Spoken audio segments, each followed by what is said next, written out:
very nice to be here. I appreciate everybody who took the time to jump on the Eventbrite page and register. If you didn't get a chance to register, there's a sign-in sheet going around. We just asked if you could sign in. It'd be great to get your information to let you know about future events that we're having coming up. I wanted to just introduce myself. I am John Schneiderman. I am the co-founder and chair of the Long Island Millennial Leadership Coalition. It is a coalition, as it says, of leaders who happen to be millennials. And basically what we do is we try to identify concerns and issues that millennials are facing in our region, particularly in Nassau and Suffolk. And the coalition is made up of leaders within their organizations that actually assist us in spreading the word and the vision of what MLC is about and collecting information from their constituents and their members as far as what they're looking to accomplish here on Long Island, what their goals are, and the challenges that they're facing in reaching those goals. So Millennial Leadership Coalition started up by a few individuals who just tend to network, and we're kind of around the same circles, and they kept seeing and attending these wonderful and just really vibrant young professional groups, and noticed that they were speaking about the same issues, but they weren't necessarily collaborating with one another. So we found that just like most issues on Long Island, they were operating in silos. So the first goal of the coalition was to get everybody together in one room and foster collaboration, support one another's organizations and events. And from there, we've been building relationships and really kind of steaming forward as to what initiatives we want to try to tackle to help make Long Island a better place to live and more sustainable for our generation and those that follow. So again, thank you very much for being here tonight.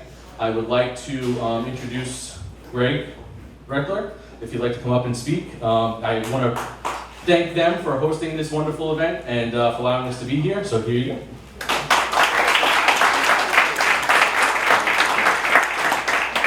Thank you, John, and thank you for putting this whole thing together. I'm not going to say much other than I think the work that John and the other groups are doing is really, really important for Long Island.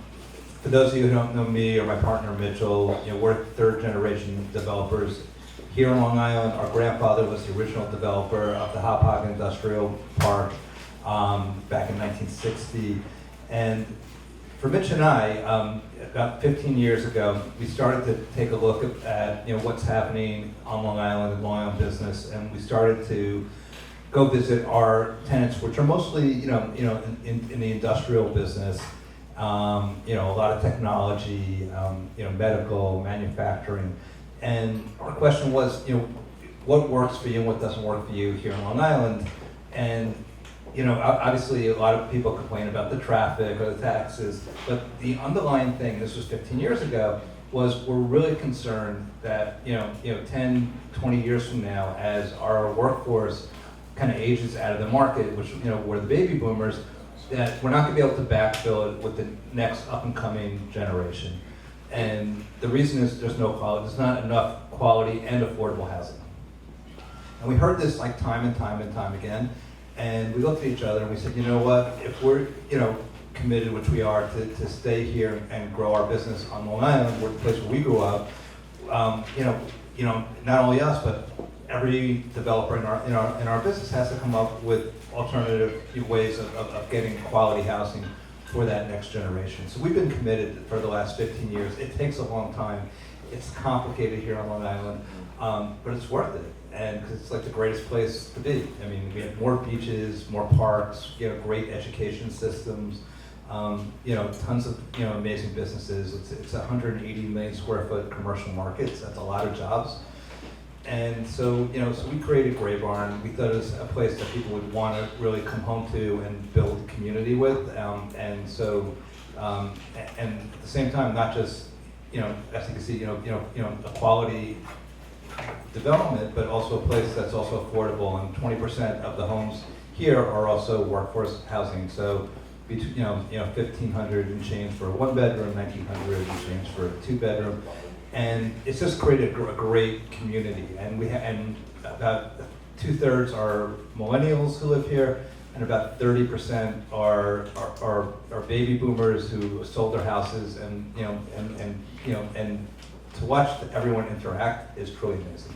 So I'm not going to talk anymore. I'm here really just to welcome you to Great Barn tonight and enjoy the program as well. So thank you for being here.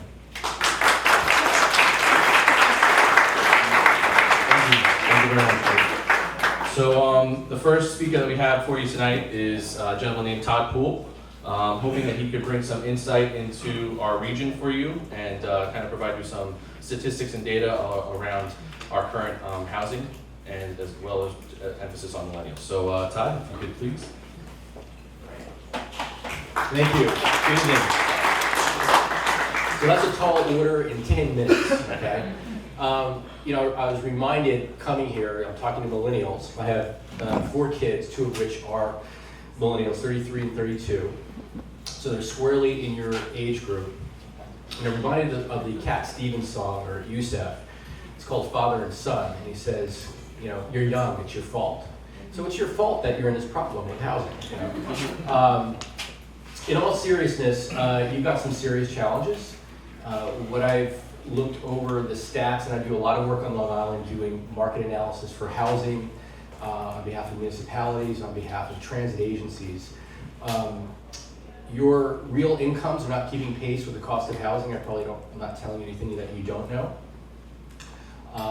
The real income between 2000 and 2010 dropped by 7%. That's for everyone, and I'm sure it probably dropped by more for younger persons. At the same time, rental rates increased by 12% during that same period of time.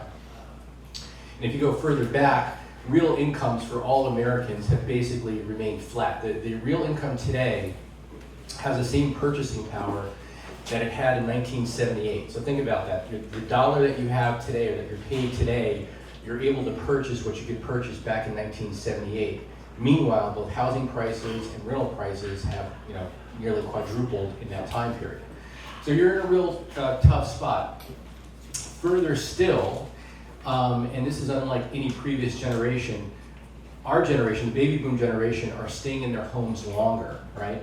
Many of them want to age in place. That's kind of ruining the ecosystem of housing. And I call it an ecosystem because you really have to think about it this way. Typically, the way that housing markets have worked is when you graduated, you moved into a rental apartment, okay? When you got a job and you're in that rental apartment for 3-5 years, whatever it is, maybe you've met someone, and all of a sudden you want to move and buy your first starter house, right? Well, when you buy that starter house, someone's got to sell that starter house to you, and that was you several years ago. Now those folks in the starter home are looking to go into the move-up house, right? In order for them to purchase the move-up house, somebody's got to sell them that house, and usually that's the couple that raised 2-3 kids, right? They're gone now, and they're tired of the 3,000 square foot house and the taxes and the yard work and all that, and they're looking to downsize here at Great Barn. So they need to sell that house, right?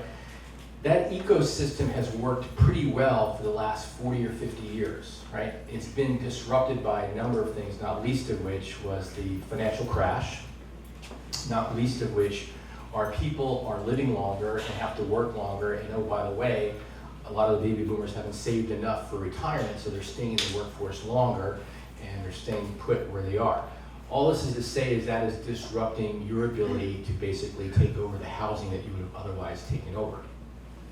What do?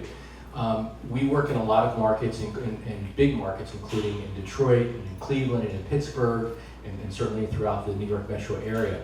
One of the innovative things that we see, and it involves employers helping out their employees, particularly their younger workers, and not just with educational benefits, but they're now starting to bring housing benefits to the table, whether that's rental assistance or down payment assistance. And these are usually major corporations or major medical or educational institutions that are doing so, right? They're recognizing that housing and economy are inextricably linked, okay? I will tell you, and I like I said, I analyze a lot of markets, and I preach this to my clients, that if you have a weak housing market, I define weak as if you don't have enough housing which is affordable to a strata of income levels. The lowest service worker all the way up to a professional making $80,000 to $100,000 a year. There are plenty of those folks who still can't afford to find a house, right? If you have a weak housing market, eventually you have a weak economy, because one of two things happens. Your employer has to dig deeper into their pocket and pay you more, which they are not want to do. But if they do that, they all of a sudden make themselves less competitive against that employer who doesn't have to do that. Or the second option, which they also don't like, is when that employee says, you know what, you're not paying me enough and I'm tired of commuting 45 minutes, 60 minutes to get here. I'm gonna move, or I'm gonna take a job closer to where I live. That could be your star employee, right? So these are the issues that you as millennials need to bring up.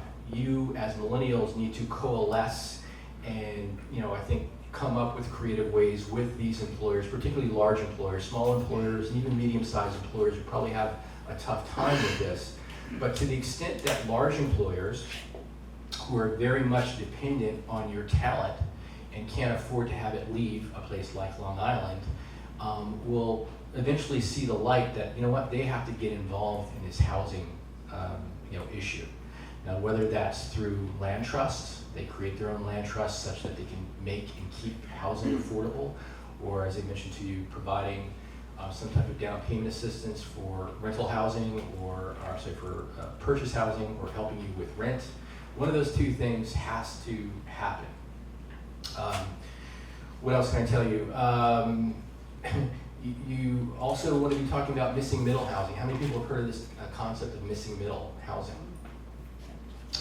If you go online and you type in missingmiddlehousing.com, you'll go to a website that will explain what it is. And missing middle housing is what we kind of used to have in this country, 50 years ago, certainly post World War II.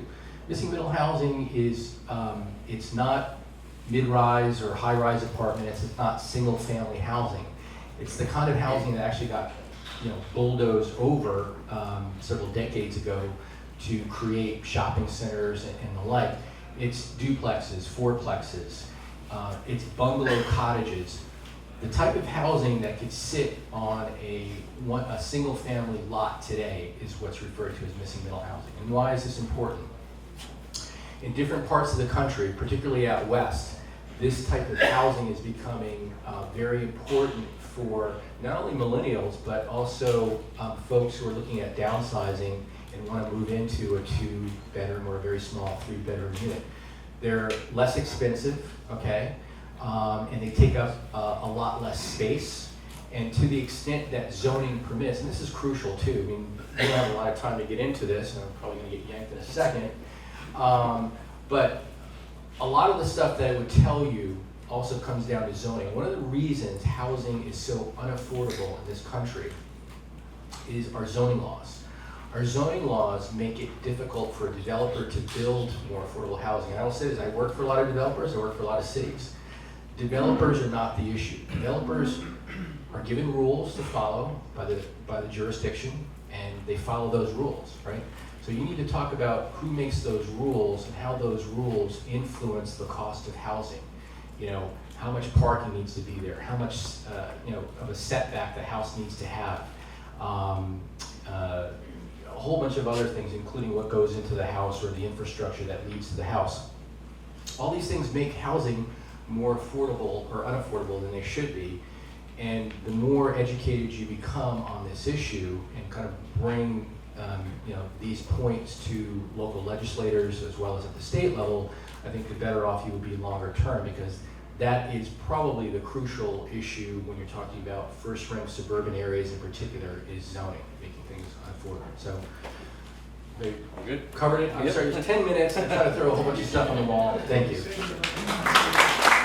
you very much, Todd. Basically what we're trying to do is we're trying to get through 10 minutes of you getting to know the speakers, and then we want to have a really good, meaningful discussion after that. So if you have any questions, please write them down now, because we'd love to hear them once the speakers are done talking. We'll have some people walking around to collect them. If you want to remain anonymous with your question, or if you want to ask your question directly for potential follow-up, please let us know. We'll bring you the mic. So I want to just quickly acknowledge we do have Mayor Pontieri here. So thank you very much for being here. For those who don't know, Mayor Pontieri is, if you ever visited Patchogue in the last few years, he is a vital reason for why Patchogue is as amazing as it is today. So, a lot of what Todd's points were speaking to was that Mayor Pontieri had the political will to face those challenges head on and to make his community and the community of Patchogue in the village what it is. So thank you for being here, appreciate it. And next up we have Peter Elkowitz. So he's the CEO and president of Long Island Housing Partnership, and I'll let him tell you a little bit more about himself. Thank you, John. First of all, I want to point out in the back of the room is the first president, Jim Wargo. So, thank you, Jim. Thank you. And then my chief executive officer, James Bridge, is here. Well, just to give you an idea, James has been with me about 20 years. I've been at the partnership for about 31 years now. And I'm going to tell you a very quick story. I won't take more than 30 seconds. I was sitting in a graduate class in Stony Brook in 1982 when the chief planner who was teaching the course said, look around the room because these are all your friends. They're not going to be here after they graduate. And I'm like, okay. He goes, because there's no affordable workforce housing that they're going to be able to afford. And that was how many years ago? I won't mention the number because that gives me my age, but basically the problem still exists. It exists today. It's not going away in any time in the near future. But what I can tell you is some of the programs that we actually operate at Long Island Housing Partnership. The first is we're an affordable housing developer. And we develop affordable housing on mainly tax default properties or properties that we receive from municipalities or properties that we can buy at an affordable rate. And we actually develop our own homes. But after doing that for some time, we realized we're never going to hit the number that's required to help people in any substantial benefit, okay? Right now we're helping about 2,500 people a year get into home ownership or keeping them in their homes. So we went from helping, I guess, the first 11 Jim when we first started to now helping over 2,500 people. And how we do that is not only through development, but through great developers like Greg Reckler, who has 100 workforce housing units in this development alone. We work with private developers such as Greg. We work with other municipalities to develop affordable housing policy and codes to put in place so we can build more workforce housing, more affordable housing. And we also work with other not-for-profits, so we all work together. It's great to see everyone out here today. I mean, Jim and I always used to laugh back when these meetings are more important to anyone because they're important to us to learn what's still needed and how we can accomplish those needs and make sure that we're hitting the target. I actually sit on boards nationally now, and New York is always looked upon as being a very wealthy area and everyone's satisfied, but that's not the case when you go into certain areas within certain populations, within certain income within those populations. So we work with the private developers, and I would say we probably monitor almost 1,000 rental units now on Long Island, which we never thought would happen from the policies that have been put in place, but we can do much better.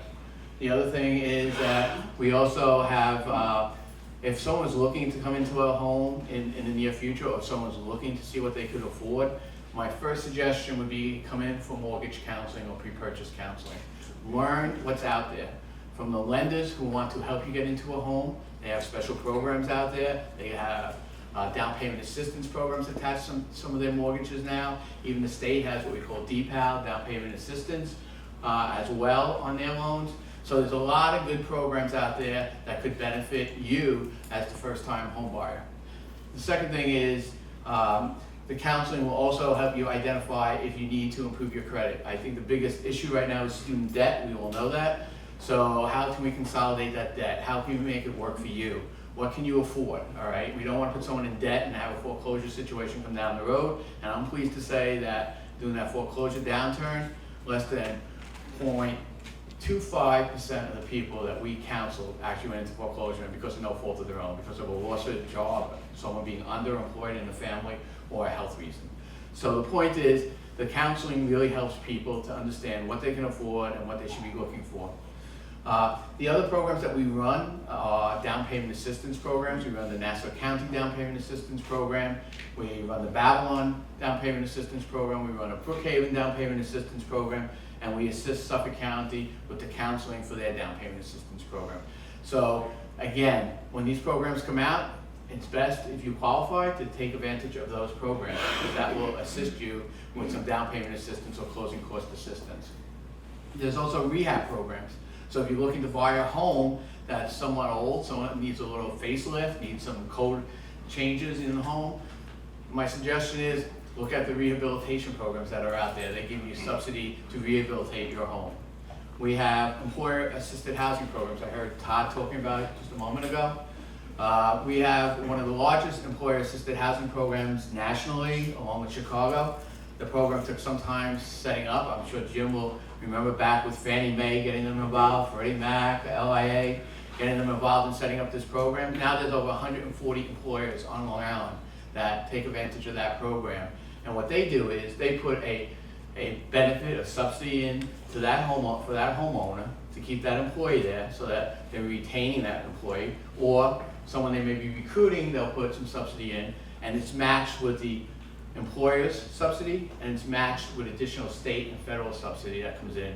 So they can obtain money not only for down payment and to assist them to get into the home, but also to rehab the home. So the state puts in anywhere from $25,000 to $40,000 a home, and and there's another state program that we put some money into as well, and the federal home program puts money in for down payment assistance. So when you team all these programs together, I mean, when we first started, we put one funding source in our homes, and it worked.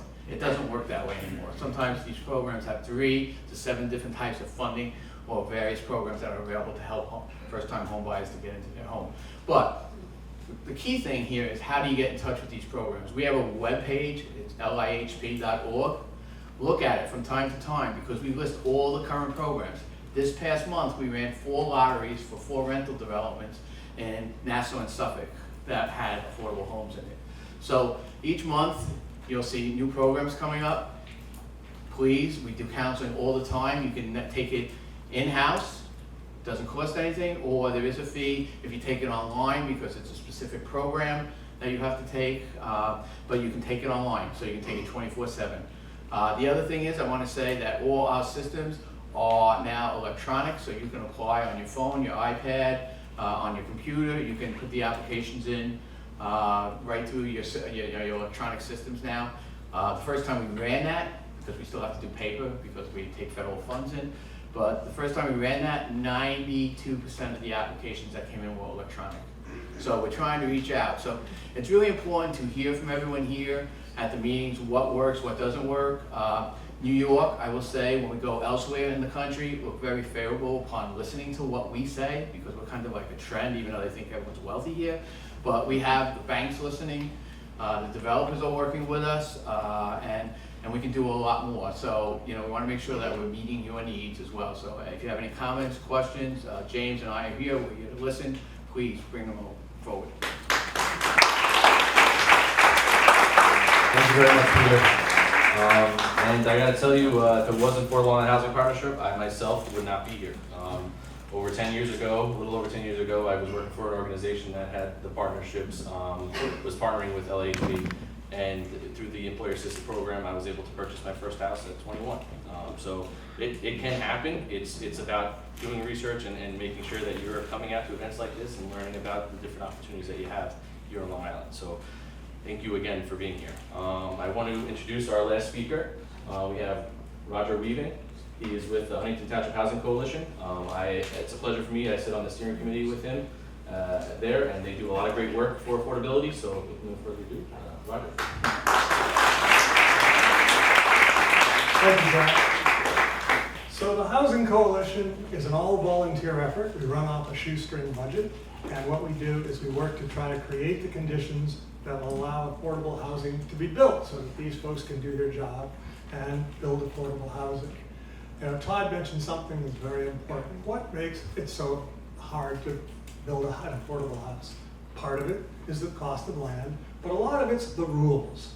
The zoning rules are different in every little municipality, and they are usually designed to thwart anything that the locals who are already there and already have their houses don't want to happen. The good news is the rules can be bent, and they can be bent in a couple different ways. You can go and get exemptions from the zoning rules, and that's what ties up a lot of their time and a lot of their legal time as they try to make a proposal that's a little different than what the rules allow. The other way you can do it is by getting the rules changed, by passing laws and things like that. At the Housing Coalition, we look at two different audiences. We look at the public at large, and we look at the politicians that are running the town. So, how many of you, a show of hands here, how many of you last voted in a year that was an odd numbered year? That is part of the problem right there. Take a look around, keep your hands up. That is the problem. Zoning and the rules that determine what gets built are settled right here in town, right here in Huntington, right here in Babylon, right here in all of these towns. And you don't have to reach that many people, because most of these towns are ruled by a relatively small board of people. The town of Huntington has a supervisor and four other board members that are elected at large by the entire town. And when I say town of Huntington, I'm not talking about just the village. We're talking about Cold Spring Harbor, Melville, Northport, East Northport, the whole big town of Huntington, as I call it. So you can actually make a difference. You know, you might go sometime and wonder how much your vote for president makes, how much difference it makes in a state where chances are the Democrats always going to win. But in your town, wherever you live, these people are responsive. And if you go to your average town board meeting, you know how many people are there? About this many. This is about how many people in the town of Huntington, a town of over 200,000 people, this is about how many people show up to talk to the town board on their monthly meeting. So you can be that person. You can be the person that shows up and gets to know the people who actually run things, the people who actually decide things, the people who actually make a difference in your town. And that's one of the things that we do. Now, of course, most of them are politicians. Some of them are career politicians. And what the career politicians want to do, they want to get elected again. So you have to give them backing too. You not only have to let them know what they do, what you want them to do, but you have to go out and you have to show that there are other people that think like you, that you do too. And that's part of what we do as well. We propose changes in the law, they put them through, and then when they're up there for proposal, we have to show up at town hall to speak. We have to write emails in. I cannot tell you how many times. All you have to do is write an email in. A lot of times to be counted. And we will ask lots of people to write an email in. We will write the email for them. We will tell them what email address to send it to. And you get about a 20% yield on that if you're lucky. You know, all it takes is an email a lot of times for them to know that there are people out here paying attention to this. You guys probably aren't old enough necessarily to remember Steve Israel, but he used to be a town board member in the town of Huntington. And you know, whenever they would propose any kind of affordable housing, a whole bunch of people would show up to oppose it. And one of the questions he asked one of my predecessors was, where are the people for affordable housing? Well, of course, the answer is they're often working 2 jobs and doing a lot of other things that they can't be doing because they come to town hall. But in this day and age, you can write an email. That's all, and that's all it really takes to show them that there are people out there that really need this. In particular, tell them your personal stories. Stories carry a lot more weight. We gather lots of data, we beat them over the head with lots of data. But really, what people respond to are the stories. Tell them why you're 38 and still living in your parents' basement. Tell them why you've been postponing getting married because you don't feel right doing where you're living now. Tell them why you're leaving the island in another few months. If you do leave the island, write back to them and tell them you left. Nobody ever hears from the people nobody ever hears from the customers they lose. So, write back and say, hey, I left and here's why. And that's what it takes that's a lot what it takes to get affordable housing built. Don't be afraid to talk to your neighbors. Most people want to shy away from this topic like it's the plague. But if somebody says something about, who needs affordable housing? We all got houses. One of our town board members actually got up and said that he believed the solution to affordable housing was bringing in more jobs, higher paying jobs, and that way the houses would be affordable. Okay, didn't quite get the concept. But, that's the kind of thinking that we're working against out here. And if you are in the town of Huntington or even near Huntington adjacent, please give us a call. We need your help. We need your voices. if you are in another town, you probably will have to start an organization like us. When we started in 1999, there was one of us in every town. To the best of our knowledge, there aren't any more. You will find places called civic associations. I will tell you that about 70% of things that call themselves civic associations, go back and find out what they originally started on. Almost 70% of them started opposing a particular development in a particular neighborhood. And that's still kind of their focus today. There are a few that are different. One in particular in our neck of the woods is Huntington Matters, which started when somebody gets shot in Huntington Station, and they started to get better development with the police. But really, it's the civic associations. Make sure you know, if you're going to join them, what they're about. And we'll be here for questions afterwards. Thank you. Thank you very much, Roger. I got to tell you that being a part of the Huntington Township Housing Coalition has definitely changed my perspective on how things work on Long Island. So if you're looking to get involved in your community, if you happen to live in Huntington, I strongly encourage you to speak with Roger after.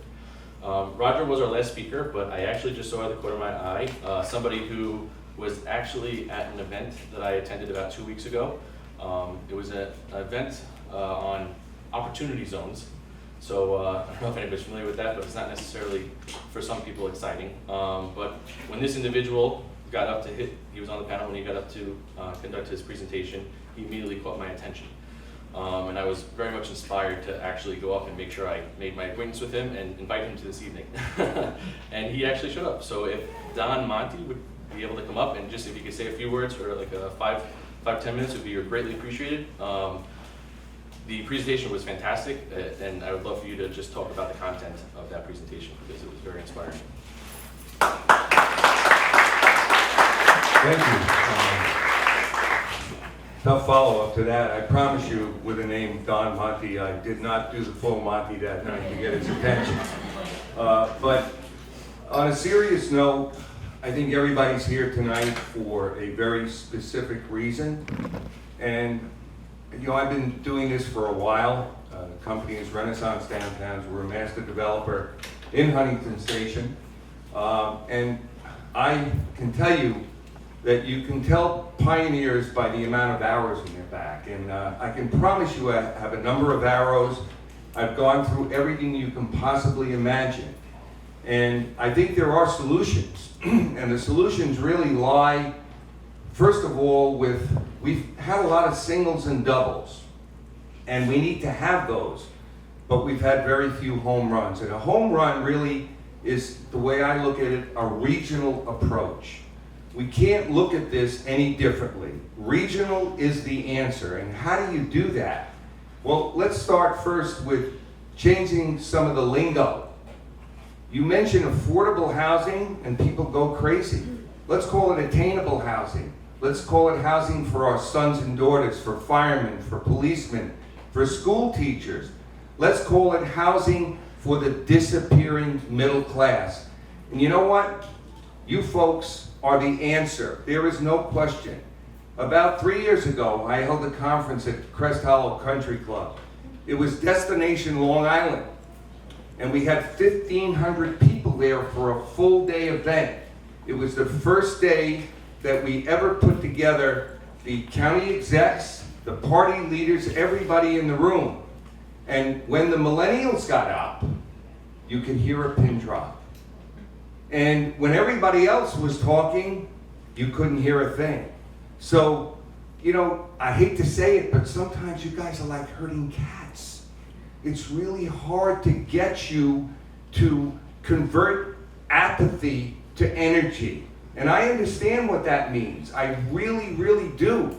But there is an answer, and it lies with you folks. And it also lies with us as developers, because part of a regional approach that I'm thinking about is to have mandates for developer contributions from their gross income on every project that they build towards a housing land trust, to try to maintain this attainable housing. This is the answer. We need 100,000 units today, or else 6 out of 10 of you in this room won't be here 3 or 4 years from now. What a shame. You know, I didn't grow up that way. I didn't grow up thinking I'd see my folks when I came back from Denver 3 times a year. So, you know, there is an answer. And let it begin this evening. And let it begin with people here that are really committed to convert 50 or 100 people to 5,000 people. Demand, demand, demand in a reasonable, respectful way. Thank you. Thank you, Don.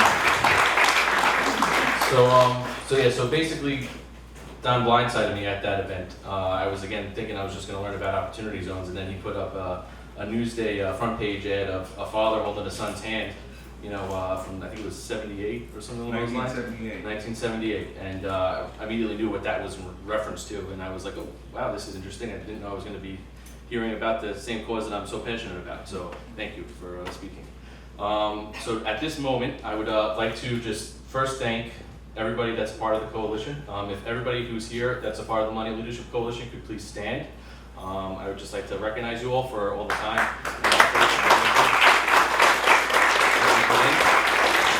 Now, everybody in this room that is not standing, I encourage you to go up to each one of these individuals and to get to know them, because each one of these individuals, in their own right, they run and they lead organizations that are making a difference here on Long Island.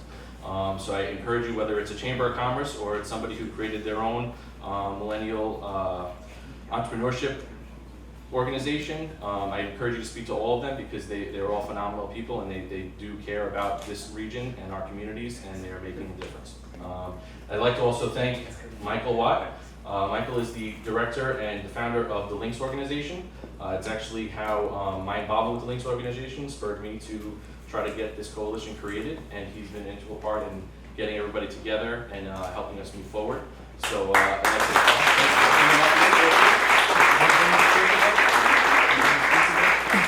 like to speakers, if you want to come up. Yeah, if the speakers want to come up, Then we can start I'll entertaining chat, questions. we'll keep the program moving. Yeah. Thank you very much, John. How about a round of applause for John Schneider? You know, John is one of those, he is a leader on Long Island.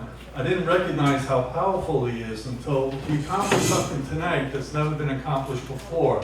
He kept Don Monte to under 5 minutes. I've never seen that. But this is a manifestation of the Links organization. The Links is about connecting Long Island, because fragmentation has not served the region well.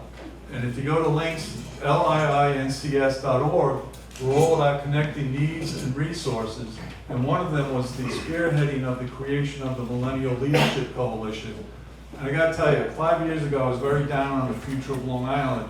Since then, I've met a couple hundred people like John, like the young men and women who make up the coalition, and I feel a lot better about the future of Long Island. And Don touched on something very important. He talked about there are solutions, but nothing's going to happen if you don't show up. And 80% of life is showing up. You got to be there, you got to speak up, and you got to participate. Along those lines, next month there's a couple of flyers out. I'll be around if anybody has any questions. Where Links is spearheading another series of seminars called Adulting 101. Okay, it's all about all the things you should have been learning in high school and college about becoming a citizen, an individual, a family member, a leader, and a board member in the community. And the idea is to do whatever we can to connect you to the resources that help you become a part of the community, so that you're not just taking off and leaving, voting with your feet. The idea is there is a support network. There's a lot of people who want to help you establish yourselves. The fact that the Long Island Housing Partnership has that great down payment assistance thing, I think a lot of you learned about that tonight. The resources are there. So we want to help connect you to the resources. And with that, I want to turn the microphone over back to John. Thanks, man. Thank you. Okay, so we are in our Q&A session. So any questions? We'll go with Jim. I have a question for Roger and Todd, and I don't want to ignore Peter Elkowitz, however, because I have to tell you, I'm immensely proud. You've taken an organization that was my baby, you've matured it. But when you spoke, Roger, I was going to give you a standing ovation, because and we've never met, but you said things that were at the core of the success of the housing partnership, working with town boards. One of the reasons that local zoning and municipalities don't allow rental homes like Gray Barn to exist is because they're often rural, they're often usurped, really, by school boards. The fear of school-age children, you know, those horrible things. And what drives so much of Long Island is property tax. So we all know 70% of our property tax go to schools. So I'd like both of you and Peter, you're certainly welcome to comment as well. I know, Todd, you've done work on this, and I presume, Roger, you've confronted this problem. Would you talk about, particularly with multifamily housing, the effect on school districts? So, and by the way, my background is I'm a land use economist, which is a fancy way of saying I get to play SimCity for real. I do it all over the country. We do the economic and real estate analysis in advance of stuff getting built, and I've had a very long career working in both the public sector as well as a private sector consultant. And when we approach housing, and specifically multifamily housing, one of the chief issues is how many school-age kids are going to materialize. It is one of the reasons that when you see multifamily housing being built today in a lot of communities, it is decidedly being built without 3 bedrooms, typically, right? It is rare anymore that you're seeing apartment buildings with 3-bedroom units, or if you do, they're very few. And there's a reason for that. And the reason is that, whether it's real or perception, is that the more bedrooms, the more school-age kids. Well, as I mentioned, we do a lot of fiscal impact analyses on behalf of towns and on behalf of developers. And I'll use a most recent case in Patchogue, and we have the Mayor Pontieri is here. We were hired a couple of years ago by a grant and funding from Suffolk County, as well as the Long Island Regional Planning Council, to look at all of the impacts, fiscal and economic, that had taken place in Patchogue over a 20-year period. And one of our charges was to look at all the housing that was built in Patchogue between, let's say, 2005 and 2017. Much of it was multifamily, all right? And there was some townhouses, but most of it was multifamily. And we did a fiscal impact analysis on it. And what we found, and so you know, the way that fiscal impact analyses is done nationally is you're using multipliers that were developed some time ago, actually, by my alma mater, Rutgers University, and they're still used today, where a certain type of housing unit or typology, whether it's single-family detached, condo unit, townhouse, affordable housing, whatever it is, there's a multiplier for the number of people that will materialize based on the bedroom units, as well as the price of the house. Well, when these multipliers were first developed, they were based on 2000 census, so we were still feeling the boom of the baby boomers still having kids back when. Those multipliers, I can tell you, are well out of date, particularly knowing that fertility rates have been declining, and we're probably at a threshold right now in this country where fertility rates are as low as they've ever been. So fewer school-age kids being produced. Your generation, and I'm not saying this in a pejorative way, but the millennial generation are not having as many children, and when they do, they're doing so very late. I mentioned I've got a 33-year-old and a 32-year-old, neither of whom is married nor have children. Says my wife. But here's the thing. We did a study in Patchogue, 712 units of housing, multifamily and otherwise, okay? Just to guess, 712 units, how many kids, public school age kids, would you think would materialize with 700 units? I didn't even mention the bedrooms yet, just 700 units, multiple bedrooms. How many children would you guess would materialize in reality? Forget the multipliers. Any guesses? 24. How many? 24. Wow. Take the box. So it came out to 45, excuse me.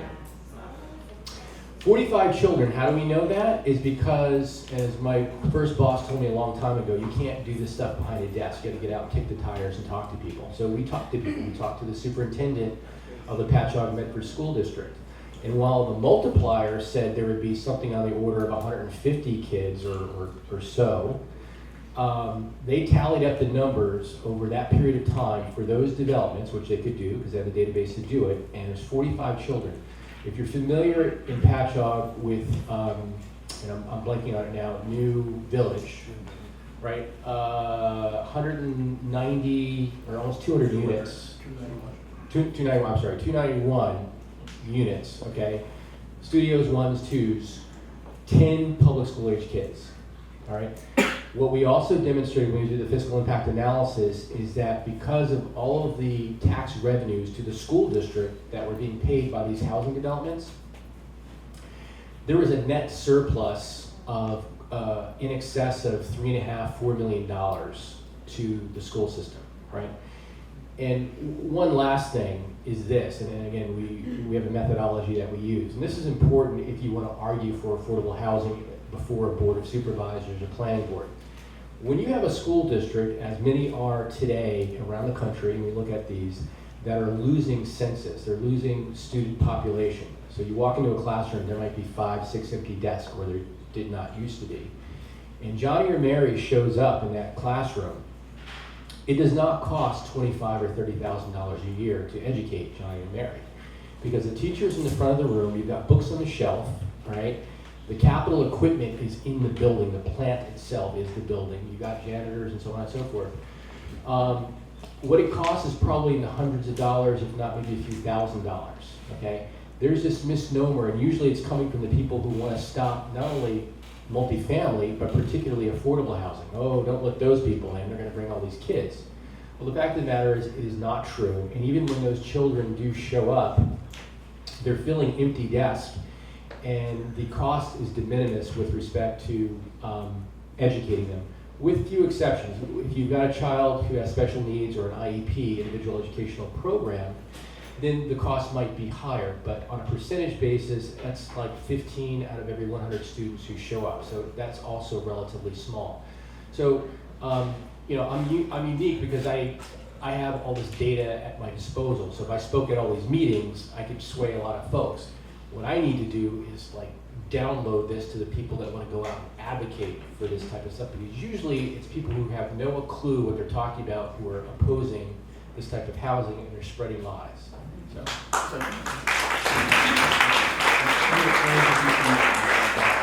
Todd, you're absolutely right. For years, Jim and I used the Rutgers study to look at it because it looked at the type of house that was being built, which was very valuable. And just so, let's clear the air, very clear, a single-family home produces more children than a rental. Okay, that's what we need to know. That's how simple the message has to be. The second, honestly, we've done our own study where we looked at every multifamily unit that was developed in the year that we did it. We cross-checked with the superintendent's office along with the bus transportation, but we sat out of bus routes to see how many kids were being picked up. And the bottom line is, it's nowhere near what even the projections are, okay? And what comes out of the whole analysis is that it's another excuse why not to build something.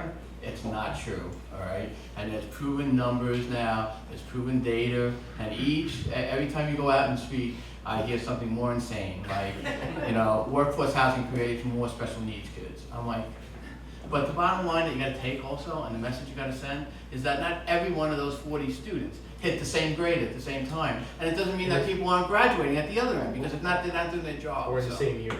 Or the same year, that's correct. So that's where there's so many misnomers that are out there and that are spoken that need to be corrected and set straight. And I agree, the data shows that.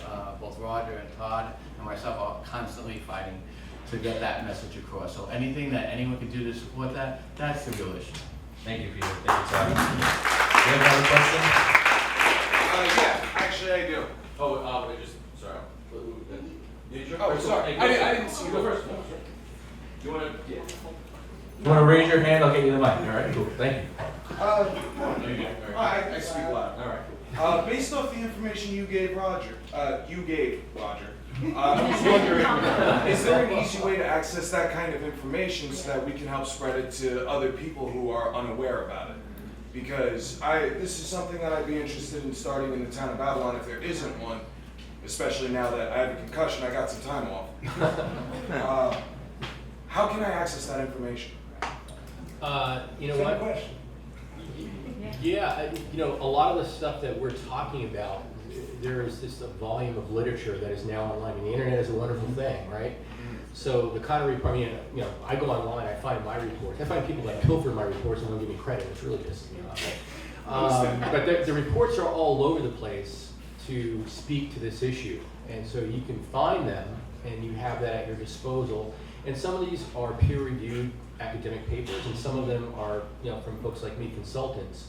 But it's defensible. And again, some of it's common sense. As I mentioned to you, the next time you're at a meeting where somebody's opposing affordable housing because of, or multifamily housing because of children showing up, one of the first things you should do is look at the enrollment trends at your local school, which is publicly available online. You can go either to the New York State Department will have a nice, you know, go back and look at all the enrollment trends.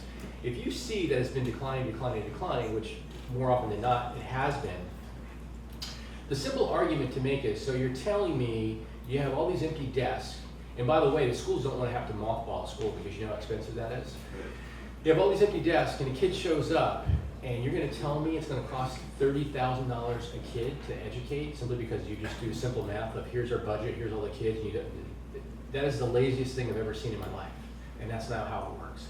So you can easily use just a common sense argument to debunk anybody who's pushing that. Just to follow up on that too, we are flooded with a lot of opinion versus fact. Yeah. So how would you help with somebody who's looking to get more information as far as the credible information that they can utilize and discovering it? I would find those papers online, cite the sources. Usually, you know, using a university source is your best, you know, avenue because it makes it that much more defensible, and use that. And come in and see us, we'll be glad to direct you in the right area. Yeah. Thank you. Thank you very much. Yeah, and we're in the process of doing exactly that. Every 2 years, we put out a housing report. Our next one's due out in the first quarter. And you can look at ours and use a lot of the same sources. What I try to do is I try to take the general trends that people talk about, what's on Long Island, and I try to find the data and parse it down to Huntington so that they'll pay a little more attention to it. Because I get a sense from the local politicians that you can, as I said, nobody talks regionally. Everybody talks locally. So you can say that there's a problem on Long Island, and everybody will go, yeah, it's right over there. So you have to be able to bring that data and parse it down so it's more relevant to your audience that you're talking to. Thank you. So I have a question. I'm going to ask this because there seems to be a Huntington contingent here. There are all these, as you know, beautiful new apartment complexes around Huntington, especially the downtown. And presumably that would be housing that could take in millennials or boomers, but they're just out of financial reach for the people I know, at least, including boomers, Gen Xers, millennials. And even here, I mean, this complex is absolutely beautiful, and for some people who make a decent living, they can't afford it here, which is a shame because of what it's brought to the community. So where do you see all of that housing stock going? I mean, are these things going to become vacant? Are the prices going to go down? Is this a the completely wrong kind of development that you want? So What your take on yeah, that? so let me tell you a little bit about the short history. In the town of Huntington, Renaissance has done a much better job with their particular developments because they do a lot of placemaking ahead of time. But on average, if you want to build any kind of a project in the town of Huntington, it's going to take you 7 or 8 years from proposal to shovel in the ground. So that's 7 or 8 years of paying the taxes, paying your lawyers, paying your developers, your architects, and all that stuff. That's part of what drives up the cost. Why is that? Why is it 7 to 8 years? Because there are a lot of hurdles to jump through, a lot of hoops to jump I through. mean, as opposed to other towns? No. In fact, Huntington's not the worst among them. I'm not going to name who the other ones are, but Huntington is not the worst among them.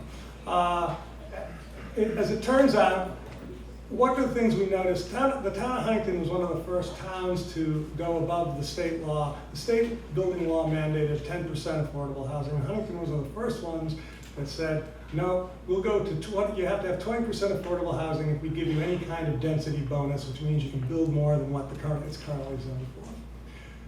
Then we started to see all the apartments being built, no affordable housing. Now it turns out that because they could build those apartments as of right, there was no requirement to build affordable housing in those apartments.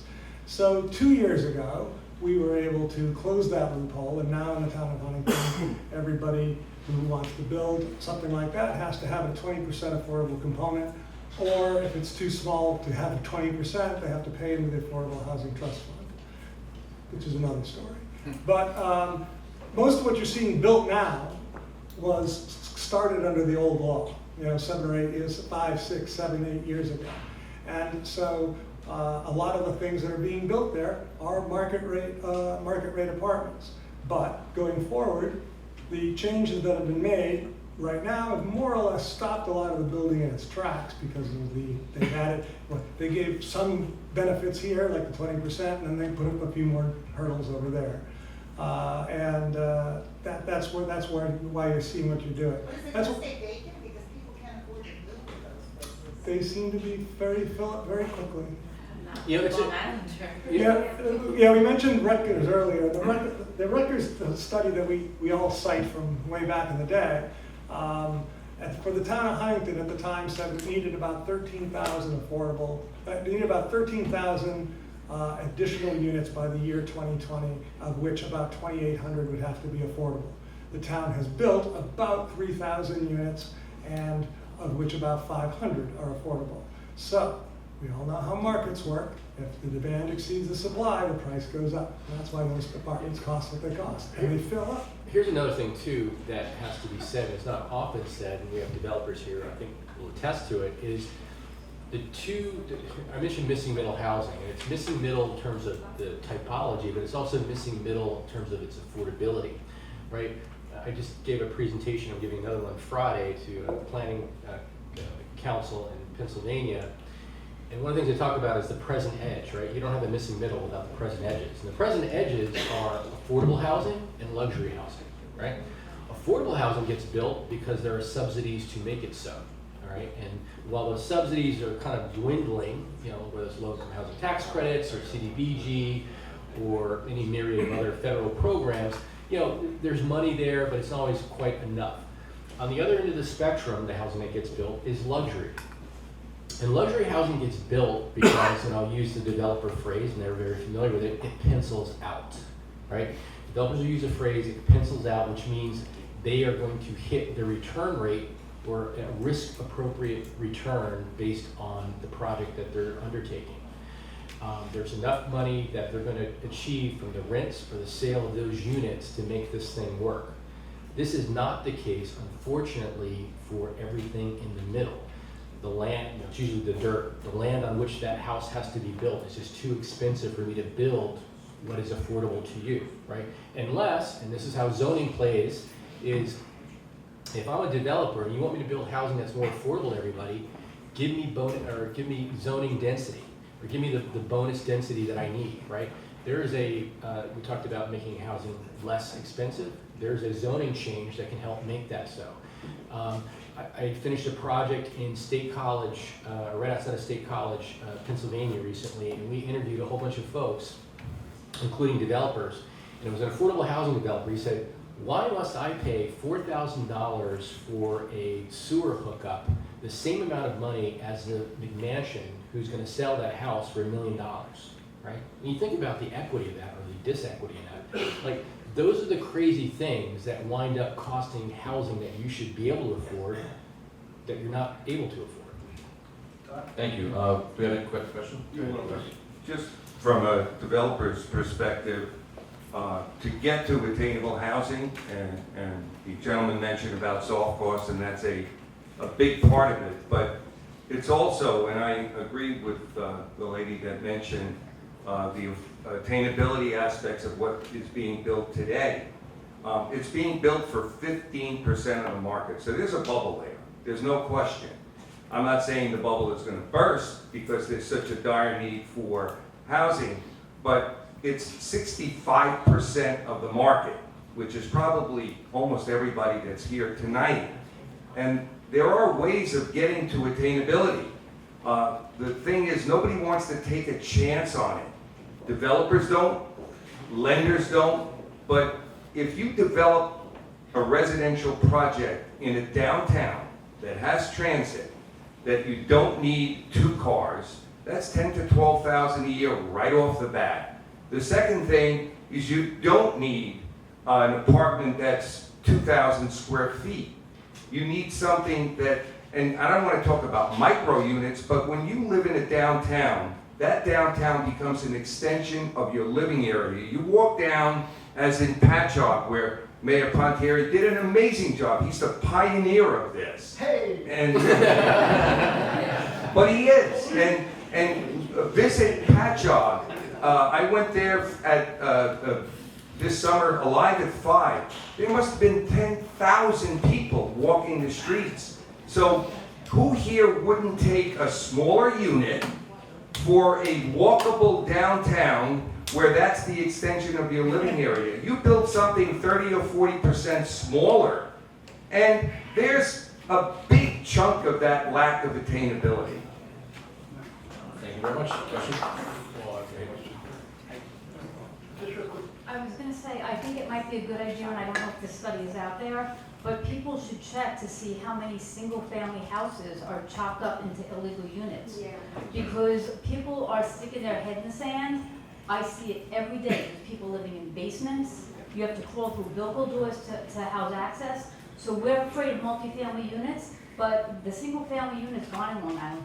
Well, you know, one of the things that we are doing now, and we try to point out to people, one of the big arguments the Yankees are using these days is it's going to add to the traffic, it's going to ruin the water supply. And my argument is, no, it's not. You know why? They're already here. All these people you're afraid of are already living here. They're in illegal apartments, they're in basement apartments, they're stuck in somebody's attic. They're all here. They're living in And you gotta keep telling people that, because people look at this and say, oh, you know, I won't be able to get a reservation at my restaurant. I won't be able to park anywhere near it. You know, I don't go to downtown Huntington anymore because I can't find a place to park. I actually think that's what we should start exposing. Well, needless to say, sort of by definition, illegal apartments don't stand up and ask and get counted. They don't. They don't No. get Correct. So just to piggyback on that, that's a big issue with census data. So if we have illegal apartments, we have individuals living in our communities that aren't reported to the census, which then impacts the amount of aid we receive. So I'm a huge proponent, and I'm very happy you brought that up because I tend to be the first one to bring that up. It is something that our region needs to really invest a lot of time and energy in revitalizing accessory apartment legislation. Because accessory apartments, in my opinion, is probably the fastest way to achieve attainable housing for our generation, because we have the single family homes already there. They're already occupied. There's no red tape as far as building them. The legislation's already there. It just needs to be refreshed. So we need to have individuals in local government that have the political will to really focus on revitalizing accessory apartments, making it more approachable for homeowners, where they don't have a fear of approaching the town in hopes that their taxes aren't going to be increased dramatically, or there's a whole bunch of fees, or once they let them in the house, they're going to find X, Y, and Z other issues. So there's definitely a lot that can be done to bring this issue into the modern age and really allow residents in our communities to approach the government and do what I don't think anybody really wants to be doing something illegal. It's the fact that they're fearing the process of making it legal that concerns me. And I think every municipality should be doing whatever they can in their power to address that, because it is a huge, not only for attainable housing, but you have families here who are struggling to live here. Let's face it, the taxes are incredibly high, and an additional income is going to help them survive. It's going to help them have disposable income that they can put back into our local Some economy. towns will put the homeowner through a ringer if they even bring a relative into the Correct. house. Yeah. So that's the fear, So there's But just no, it's reality. it's a reality. Correct. Yeah. So, John, I want to say we built 2 developments with accessory apartments, both very successful because they're legalized, okay? There's no basement or living below the surface. And I will tell you, it is a critical issue to help people afford a unit. And as you have these big mansions out there that are being underutilized, it's an opportunity. We see a lot of people who own them saying, I like to live in the accessory apartment and rent out the house to a family that's in need. So it's a real way to look at getting more rentals as well as using the existing housing stock that's out And there. a lot of legislation now is very much restrictive. It doesn't necessarily work on the major focus of what our municipality should be, health and safety. It should be, the focus should be requirements around that, not necessarily issues that don't pertain to health and safety. So if Roger, if you could speak to some recent success that we had in Huntington with the Huntington Township Housing Coalition around accessory apartment legislation? Yeah, we were able to roll back some restrictions that they had put on. We have an accessory dwelling unit apartment in a house law, and about 10 years ago, maybe 15, they actually put some restrictions on it so that smaller homes couldn't have it. And one of the other significant ones was the owner had to live in the larger part of the house. And so we got them to roll it back so now that the smaller houses can have accessory dwelling units, and you can choose to live in either part of the house. An older person who's living in a big house might be able to, might want to live in the smaller rental, the apartment part, and rent out the main part of the house because the taxes are so high. They can get more rent for the larger part of the house. It'll allow younger people who have these things, maybe you want to start out in the smaller part, and then when you have kids, you move into the bigger part and rent out the smaller part. It gives a lot more flexibility. And when he talks about the missing middle housing, that's one of the key things. Is there's not a lot of flexibility in our housing.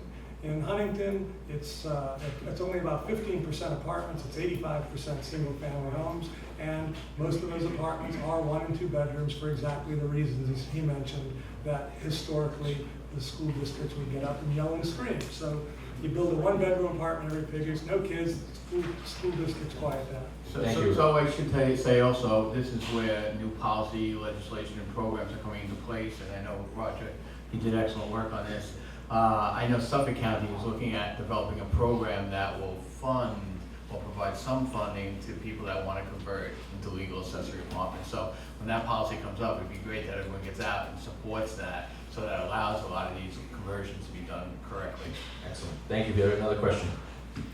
Kind of a couple things. I wanted to actually offer an answer to a gentleman over here. I'm with Habitat for Humanity of Suffolk, and everything we're talking about in this room is stuff that my organization was talking about for 30 years here in Suffolk, and even longer than that now internationally. But right now we're actually doing all across the board an advocacy campaign focused on, it's called the cost of home. All the statistics that have all been mentioned tonight, a lot of it can get blistering, but there's one that is undeniable for Suffolk County. 1 in 5 people are paying over half of their income just on housing. And that one statistic alone is terrible, all right? Because if one family can't afford it, more than half their income's going to housing, not only can they not cost, that's a cost that none of us can bear, because we all do at the end of the day. So one place to look for a lot of the local housing, it's, where is it here? localhousingsolutions.org, all right? From there, it has a list of policies, issues, everything on there, where you can kind of focus on what's specific in the area, where to target, and what to communicate to the local legislators, the local elected officials, so when you're in those rooms, we know what we're asking about. So that's really all I have to offer.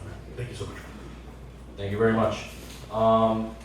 So I do want to mention that we actually are getting this next LI with a lot of the booklets that you see on the table here. They're here tonight, they're recording this. So if you missed something or you thought you might have not written it down right, this will be posted and you'll be able to follow the discussion online through the next LI, and we'll share that webpage at the end, all right? So any questions? Oh, Ryan, right? We have one way up here too, who's been waiting. All right, so I'll jump to Ryan.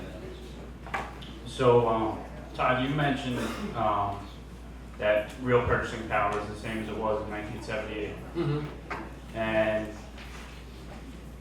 just for clarification, I want to make sure I'm operating with correct information. Area median income is roughly $92,000 for Suffolk. Yeah. 120% of that is what makes affordable housing the top end of affordable housing, correct?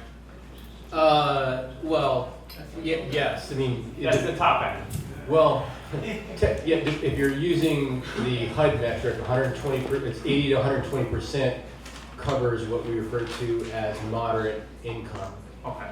You go below that, 51% to 80% is low income, and 50% and below is extremely low, or low, very low income is how it's.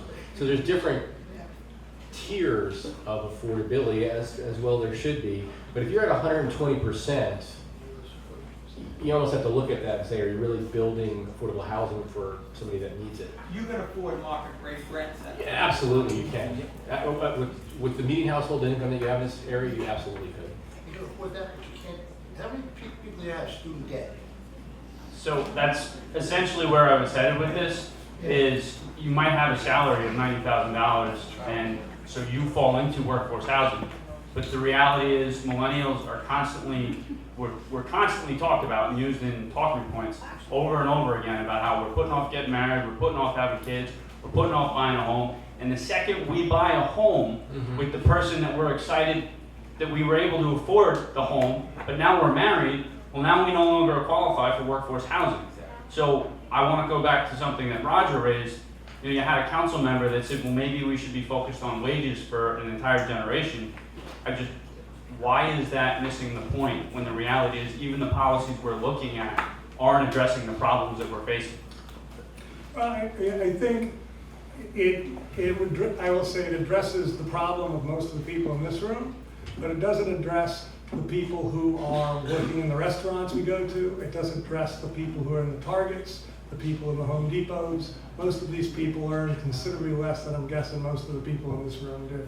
And they have to get to those jobs too. And if they're gonna drive an hour or more, at some point those people too say, I think I gotta go to South Carolina. What I'm saying is maybe we should value our workforce more.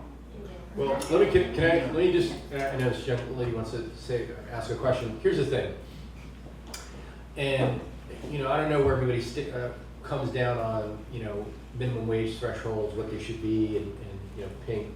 Here's the problem that I see with that, is when you start messing around with wage rates, you are necessarily going to then mess around with housing prices, because it is supply and demand. It is only natural.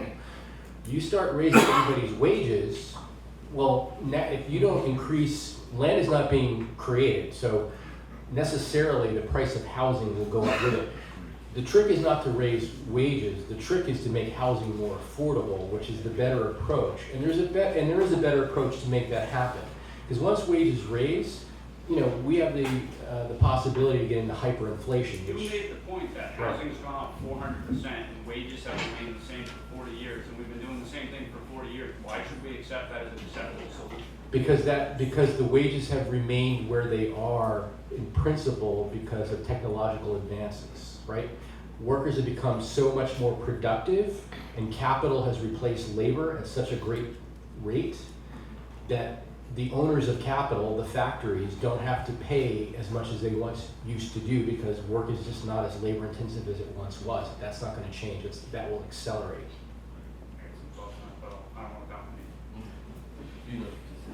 Well, I'm actually going on what he said a little bit, because my husband and I are actually in a very similar situation. Between the two of us, we have about an $80,000 a year income. We can absolutely afford a down payment on a house. We can afford the mortgage on a house. But because, like you said, most of us are living in our parents' houses, there's no credit. There's no credit to go out and get that mortgage. And absolutely, you're saying there's credit repair. That costs money. It costs money every month to repair your credit. But where's the money coming from? Because I'm sure not everybody sitting in this room is also, just a husband and wife. What if you have a kid? That's one of the biggest issues. I don't work full time because it costs more than half my paycheck just to put my kid in daycare. So there's no point. And now you have, life happens now, like my husband said before, he's hurt. So now our income has plummeted in the last 2 months to the point where we're actually facing possibly having to pull our child out of school just to afford the gas to drive her to the school. So you're talking about all these affordable housing apartments for single people or for just a husband and wife. Where's the affordable housing for families that already exist? We unfortunately, we're a little unorthodox. We found out we were pregnant in the middle of planning our wedding.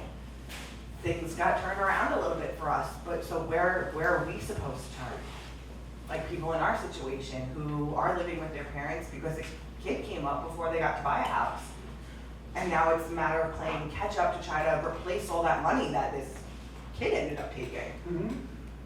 And you know, all I can tell you is, these are the kinds of things that your elected officials need to hear. Because a lot of elected officials in our towns they get dominated by their parties. The people who are running the parties tend to be people with some money. A lot of people probably haven't met people like you in a long time. And so they, you know, to a lot of people, I think the people who need affordable housing, to some of the politicians, I think are statistics and not real people. And When you go tell them a real story like that, they'll listen. Talk to them, the mayor will tell you. Your local politicians will listen to you. And use this argument too, because I was at a state housing hearing once, and I always remember this. The chairman of the housing committee said, you know, the last time I checked, the president of the United States lives in subsidized housing. Every governor lives in subsidized housing, right? My point is, why can't the people who put them in those offices have the ability to have subsidized housing, right? The other thing I would say is, if you come in for a counseling session, they can work with you with the credit, but even non-traditional credit is looked upon by the lenders now, and you know, we can build that credit for you, with you, so don't give up. Thank you very much. You have another question? Thank you, John. I'm like, John, I have a question, John. So it's, I think it's for everybody and for you, because obviously the problem is multifaceted. And my question is around who's doing some action. So there were a lot of they, and the people, so I want to know who the they are, some very much action-oriented. And who's doing any advocacy, legislative advocacy around the zoning issue? Because I understand, you know, everybody needs to make money, the developers need to make money. So if there is something that can be done legislatively to help bring down some of these costs, is MLC organizing around this? Can I get involved in that? So I work for the Urban League, and we have a racial equity project, and one of our stats is that on Long Island, it's the same stat that he gave, but Black Long Islanders pay more than half in their housing, right? And we need to do something about that for all Long Islanders. So is there already a coalition? What is region-wide, right? So Huntington, it sounds like you're doing some fabulous work with the town board, but region-wide and Suffolk, Nassau, like what's any advocacy? Who's doing it? Let's do it. So that's why we're here tonight. One of the main reasons why we're here tonight. And Millennial Leadership Coalition, again, like I said, all the individuals that stood up in this room are in one way or another impacting what was just mentioned here, which is they are trying to find ways of improving and making Long Island more sustainable. So I'll give you an example. We have Luann Giacomo here. She's with Dwayne Gregory's office, and she heads up the Next Generation Advisory Council for Suffolk County Legislature. So there is an organization right there where you can literally sit in on the meetings and learn about the legislation that's being proposed that will impact next generation and our generation, and have an opinion and have your voice be heard. So it's organizations like that. It's also, I mean, if you think about it too, we have a lot of chambers of commerce on Long Island, and we have some great representatives here from the Melville Chamber of Commerce, Young Professional Committee, the Huntington Chamber of Commerce Young Professional Committee, and commerce is a big thing, and a lot of the commerce that's being done is being done by millennials. So if we want to ensure that that is continuing to go, this legislation that's impacting us not being able to stay here needs to get changed. So there's definitely components to each organization that's out there that you could potentially join up with and fight with, in a sense. But first and foremost, the MLC is here. That's why we're having this event. We plan on having more events, and we want to hear from you. And we have a wonderful platform with the Links organization. They have a website out, which I can give you the website at the end. Actually, I'll just give it to you now. I don't want anybody to leave on me, so hold on a second. It is links, lincs.org/MLC.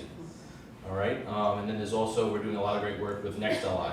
And again, the conversation is going to continue with them online. So if you want to get involved, you voice that you want to get involved.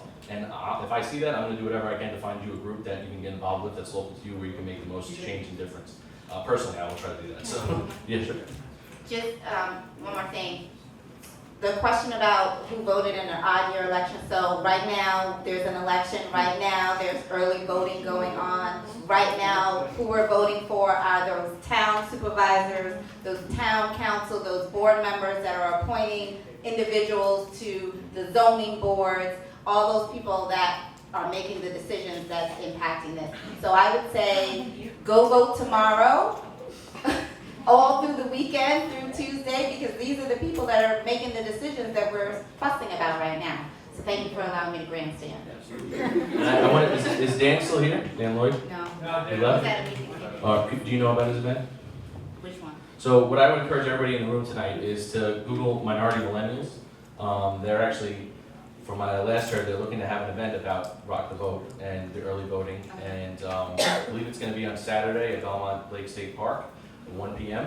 And it's really about rallying together and making sure that everybody has awareness that they have this opportunity, which is very unique. We haven't had it before, where you can work 2 jobs and you can still get out there and vote. So I encourage everybody to take advantage of early voting and to look up Minority Millennials. Dan's doing some great work, and that event, from what I understand, is going to be fantastic. So I encourage you all to try to make it. But thank you very much. Any feedback here? No, I just want to remind everyone, on Long Island we have 2 cities, 2 counties, 13 towns, 95 villages. We have the health department, we have how many school districts across the Long Island region. And when you need something to be built, infrastructure is a big issue. We don't have sewers in a lot of areas, or we have sewers that haven't been upgraded in some time. So when you start dealing with actual timeframes with any new development, and as a matter of fact, we had someone come in, James, yesterday, where it fell into 2 different towns, but we had one that the property fell into 3 different towns, 3 different municipalities, who all have to have a say now. So when you start looking at it, this is really what adds to the cost. We're so bifurcated out here. And just if I work in my town, because everything's local, I still have to go to the health department at the county level. So, and how one county handles it is different than another county. And that's where the times of when you're a developer, that it's just like, it takes, I'm telling you, Jim, when we started, I thought, in 7 years, in 7 years we built that first, getting Avenue Villas up and running, 5-7 years, and you start looking at that, I'm like, well, I'll be tired. I'll have 3 developments to my whole life. This is crazy. So you got to look at other ways, and it's not one simple way or one simple solution. And please keep that in mind, because maybe you need to work on now counseling and get yourself prepared and financially in a position that you can purchase something when something becomes available. You may look at something that may need rehab and you want to upgrade it. There may be programs for that. So, we need to hear that as practitioners in the field, because, like I said, we can work on hopefully changing things and giving policies, but the bifurcation of how development is actually done is very interesting. You can hear about school districts trying to consolidate. That hasn't happened yet, right, on the island. So when you start talking about that, let's get pieces that we can work on. And I'm glad you brought that study up, because that's a disgrace when that came out, with Teresa Sanders was reported on that. So it's amazing. There's so much data, there's so much facts. We have to get those facts across to multiple levels of local government here that actually have control. So I actually have a question. I'm in the commercial real estate industry, and I hear time and time again that density is a big issue. In particular, not such a sexy subject, but sewers. Could you maybe elaborate on that, and if there's anything that somebody in our position could do to advocate for something along those lines to help with the density issues? Well, the report that I worked on for Patchogue, and actually as a result of that, I'm working on getting ready to start one in Farmingdale, and I just kicked off one in Islip this morning. So for Patchogue, a decision was made early on, and certainly Paul Pontieri was kind of, mainly responsible for really pushing this forward, that in order for Patchogue to revitalize itself, and you have to understand Patchogue had gone through a really rough time through the late 80s and all through the 90s, to revitalize itself, it needed to both add additional sewer capacity and improve what it already had. And that is a story probably throughout Long Island, where you don't have sewers, you can't have the kind of density that we're talking about. You certainly can't have commercial revitalization with restaurants. And you think, you know, anybody who's been to downtown Patchogue and you've enjoyed the very lovely restaurants that are there, those restaurants wouldn't be there without the improvements to the sanitary sewer system, right? And also the treatment plant that was improved. So it's critical, right? You need infrastructure that underpins the development, which then contributes back to the payment of that infrastructure, which generates jobs. And oh, by the way, what I didn't mention about Patchogue, this is important too.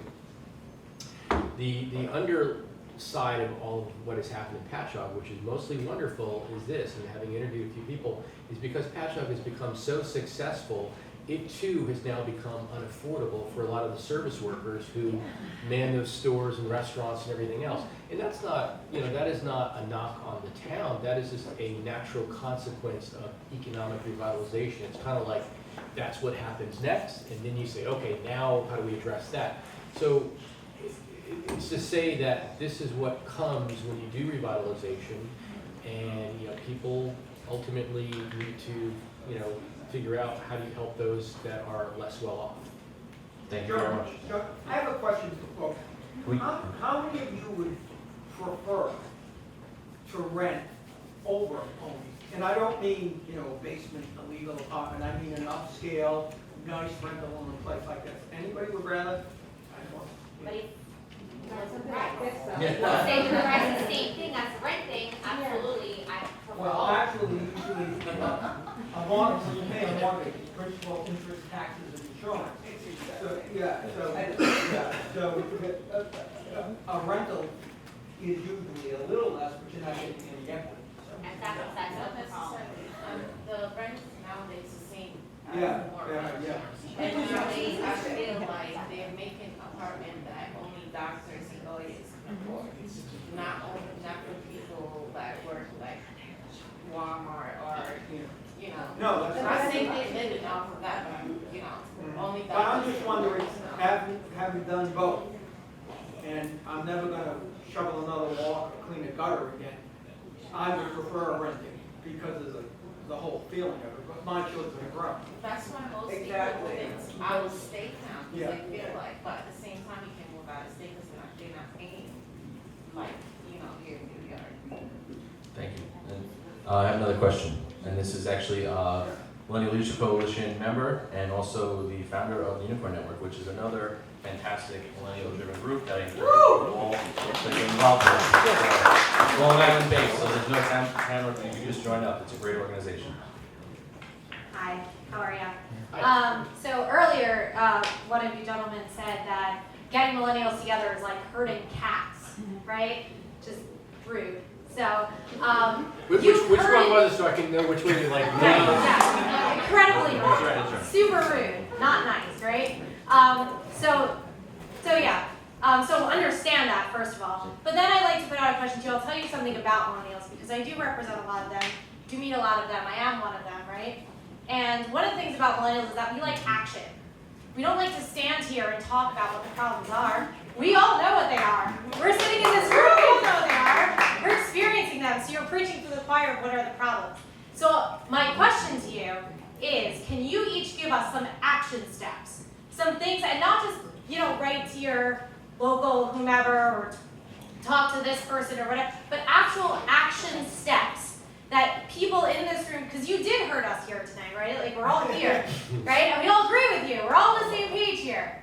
So what can we physically do to make this better? What is the action step that we need to take? I think that the best thing you could do, by the way, I didn't make that statement, but I think it's really important because you have a voice and you need to be out at these hearings when these developers propose an affordable housing development and support the need for that development and support the need to make sure it's affordable. But I feel like people complain a lot and there's still nothing happened. Okay. So here's something. So here's my action advice. Money talks. How many millennials would you suggest are on Long Island? I don't know. You know, a million or two, whatever. Why doesn't, all right, so this group organize along the lines of a Million Man March, you know, a millennial walkout of businesses on a day to bring to the attention of the New York region how expensive it is to live in this area. In other words, you need to do something so dramatic because this is an issue that flies under the radar for most people, particularly most people who are of middle age or older who vote, right? What if one day all the millennials or people who are these millennials and or supporting of them decided, you know what, I'm going to make a stand and this is my way of protesting. We're going to walk off the job for an hour for the sole purpose of bringing to the attention of those that have the power to do something about this, that this is a real issue. That jump starts a major conversation in living rooms around the region. I see a lot of people losing their jobs That was my point. and being fired for the older people who would do that. You know what? If you collectively do it, think about all the protests and walkouts that have taken place throughout. How many people actually lose their jobs? And granted, some people are going to be fearful and they won't do it. But if you do it collectively and you announce it and you bring press to the situation, you're probably, the likelihood is you're not going to lose your job and particularly if it's peaceful and you're doing it for a minimal period of time to bring attention to a very important economic issue. So, I don't know that you would be surprised by this, but I completely agree with that suggestion, even though we disagreed before. But, yeah, no, I totally support that. But just throwing out a possible suggestion, a comment was made earlier, that civics generally start opposing development. I work for the labor movement, if my comments didn't give it away before. And literally a big portion of the labor movement is employed by development. If development doesn't happen, they don't go to work. So I joined my local civic because I don't want my local civic to be dominated by anti-development sentiment all the time. So I would suggest one action might be joining your local civic and hopefully changing the conversation and the narrative in that room. Again, get your voice heard, you're absolutely doing the correct thing. Yeah, so that actually happened. I joined my local civic. I was at a meeting, I got nominated to be treasurer, and then the year later I was asked to be president. That's what happens. Yeah. And, yes, we tend to go away. And we had the similar situation. We had individuals that were on the board of that civic association that pretty much opposed anything different or any change-related item that would come across our community. And through my involvement and the predecessor's involvement, we were able to make a change. And there was, in particular, two properties on the corner of an entranceway to our community that were very much degraded. They were falling apart, 2 rental houses. And we were able to, by writing letters, by getting involved, by speaking with the local politicians, to get the zoning approved to allow for a company or building to be built there. And they built it, they had a conversation with us, they were you'd be surprised, a lot of developers are very willing to collaborate with the civic organizations because these are the people that are going to be directly impacted by what they're doing. And they made sure that the road, the entrance to their parking lots were going to be the best way that they can be to avoid any additional traffic congestion for the residents that live in the area. They made sure that the look of the building was residential, so it didn't disrupt the community. So, and it was 5 of us on that civic board that were able to get that done. That when there was so much opposition against that. So it's definitely getting involved with your local civics. If there isn't a civic in your local community, start one. It's very simple to do. I'll help you do that. Just like if there's not an organization like Huntington Township Housing Coalition, I'm sure with Roger and my help, we can maybe help start some of those coalitions throughout the other towns. It's really, again, about getting involved, showing up, paying attention, and voting. So I know we were pressed for time. We were going to do a networking, but the questions keep flowing, so I really don't. Does anybody want to do networking? Would you prefer more questions until we can keep them till? We got about another 10 minutes. There's a lot of food. There's a lot of food left, so maybe 10 to 15 more minutes. Can we do 10 or 15 more minutes? You can do both, let them go eat, and Yeah. we'll ask the questions. So, because I also want to give you all opportunity, if you didn't want to ask a question up front, you can mingle and maybe speak to them offline. Yes? Yeah.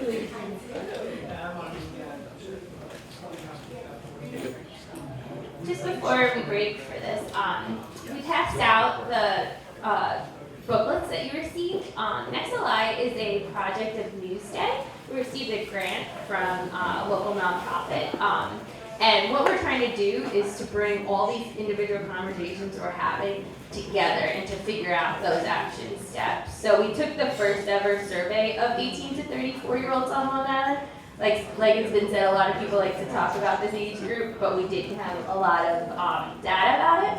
So we encourage you to read the booklet and go on the site. We have a few projects that would definitely interest all of you. We're building a map of every proposed and current multifamily development on Long Island. And for all the proposed ones, it's going to list the meeting dates that you could go and show up and be supportive of it. So that's definitely a resource that I think a lot of you would find interesting. And where did Crowley go? We assembled a housing task force, and I think a lot of you are already on it, but we talk every day on Slack and send links around and talk through some of these challenges, and the goal of that group will be some actionable steps. So definitely check out the site, and it's a place that we hope could be a resource for all of you. Thank you very much. They've been integral in allowing us to really utilize their platform, and I think it's a great collaboration that continues to move forward, and I'll see working with XLI. I do want to speak to Todd's point about this rally/walkout. So this is actually not a foreign concept to MLC. We've had a few really eager and motivated individuals that are part of MLC. Unfortunately, the individual who first made this proposal left early today and he couldn't speak. So I'm gonna, his name is Daniel Lloyd, and he's with Minority Millennials. And it's going to make a statement. I think we could do it a little bit more organized and in a better manner where it's not interrupting your workday. We can maybe do something a little bit more maybe symbolic, depending on where we have it and how we do it and how it's presented, but still kind of come across with the same results, hopefully. So it's interesting to hear that, because there was definitely some people around the table like, oh, it's a little extreme, So, but then there's others that are very, very much in line with doing it right now.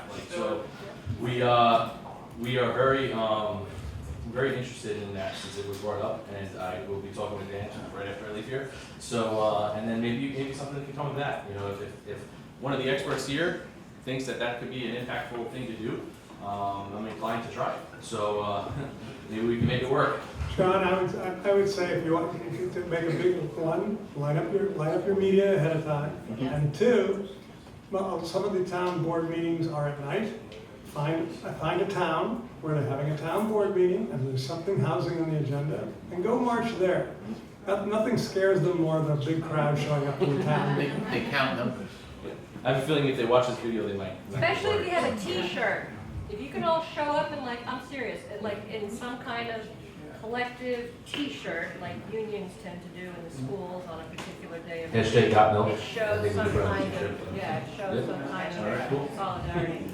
So at this point, I'm going to conclude. If you want to talk to anybody that's on the panel or anybody in the room, please feel free to network. There's food still in the back. Thank you all for coming.